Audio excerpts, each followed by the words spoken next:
తెలంగాణ వచ్చిన తర్వాత కూడా ఉమ్మడి ఆదిలాబాద్ జిల్లాలో ఎలాంటి అభివృద్ధి పనులు జరగలేదని బీజేపీ యువనేత కంది శ్రీనివాసరెడ్డి ఆరోపించారు. 8 ఏళ్లుగా బీఆర్ఎస్ ఎమ్మెల్యే జోగు రామన్న ఆదిలాబాద్ ప్రజలకు చేసిందేమీ లేదని మండిపడ్డారు. తన వారిని తప్ప పేదలను ఏనాడో జరిగే జోగు రామన్న పట్టించుకోలేదన్నారు. అందుకోసమే కష్టాల్లో ఉన్న తన ఆదిలాబాద్ ప్రజలను ఆదుకొని తగిన న్యాయం చేసేందుకు రాజకీయాల్లోకి వచ్చారని కంది శ్రీనివాసరెడ్డి స్పష్టం చేశారు.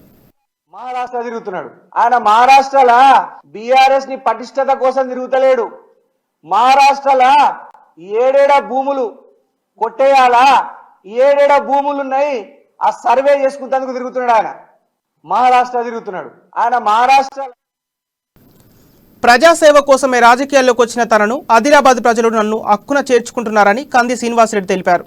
జోగు రామన్న పేదల సమస్యలను పట్టించుకోవడం లేదని, 14 ఏళ్ల నుంచి కుంభకర్ణ నిద్రపోతున్నాడని శ్రీనివాసరెడ్డి విమర్శించారు. జోగు రామన్నకు ఆదిలాబాద్ ప్రజలు భూభాకాసుర రత్న బిరుదు ఇచ్చారని ఎద్దేవా చేశారు.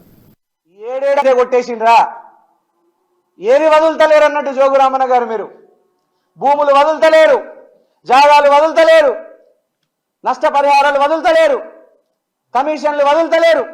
రోడ్లు వేసేయాలన్నా మీకే కమిషన్లు ఇవ్వాలా, ప్రాజెక్టులు కట్టాలన్నా మీకే కమిషన్లు ఇవ్వాలా, నాలాలు కట్టాలన్నా మీకే కమిషన్లు ఇవ్వాలా.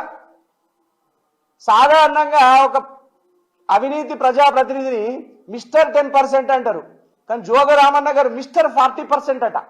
మిస్టర్ 40% అంటే ఏ అభివృద్ధి పని చేయాలన్నా జోగు రామన్న గారికి 40% కమిషన్ ఇవ్వాలన్నట. కొట్టేసిండ్రా. బీఆర్ఎస్ పార్టీ బలోపేతం కోసం జోగు రామన్న మహారాష్ట్రలో పర్యటించడం లేదని, అక్కడ ఎంత భూమి ఉందో అనే అంశాలపై జోగు రామన్న తిరుగుతున్నారని కంది శ్రీనివాసరెడ్డి ఆరోపించారు. అక్కడ భూములను కబ్జా చేసేందుకే సర్వేలు చేయిస్తున్నారని తెలిపారు. మీకే కమిషన్లు ఇవ్వాలా, నాలాలు కట్టాలన్నా మీకే కమిషన్లు ఇవ్వాలా. మహారాష్ట్ర తిరుగుతున్నాడు. ఆయన మహారాష్ట్రలో బీఆర్ఎస్ ని పటిష్టత కోసం తిరుగుతలేడు.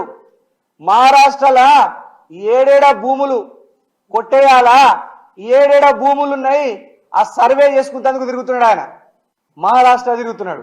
ఆయన మహారాష్ట్రలో బీఆర్ఎస్ ని పటిష్టత కోసం తిరుగుతలేడు. మహారాష్ట్రలో ఏడేడ భూములు కొట్టేయాలా, ఏడేడ భూములు ఉన్నాయి ఆ సర్వే. జోగు రామన్న ఒక్క ప్రాజెక్టు కూడా వదలకుండా అవినీతికి పాల్పడుతున్నారని కంది సీనన్న అన్నారు. ప్రతి ప్రాజెక్టులో 40% కమిషన్ తీసుకుంటున్నారని వివరించారు.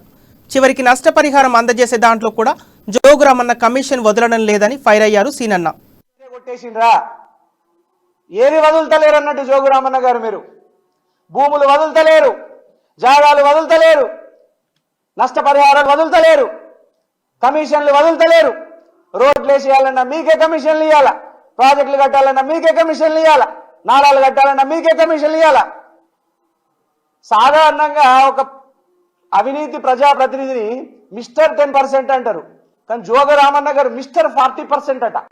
మిస్టర్ 40% అంటే ఏ అభివృద్ధి పని చేయాలన్నా మన ఆదిలాబాద్ పిల్లలకి వందలాది మంది, వేలాది మంది పిల్లలకు ఉద్యోగాలు వచ్చే అవకాశం ఉంటుంది. ఎంతసేపు మీ తండ్రి కొడుకులకు దోసుకోవడం, దాసుకోవడం, ఈ రెండే తెలుసు.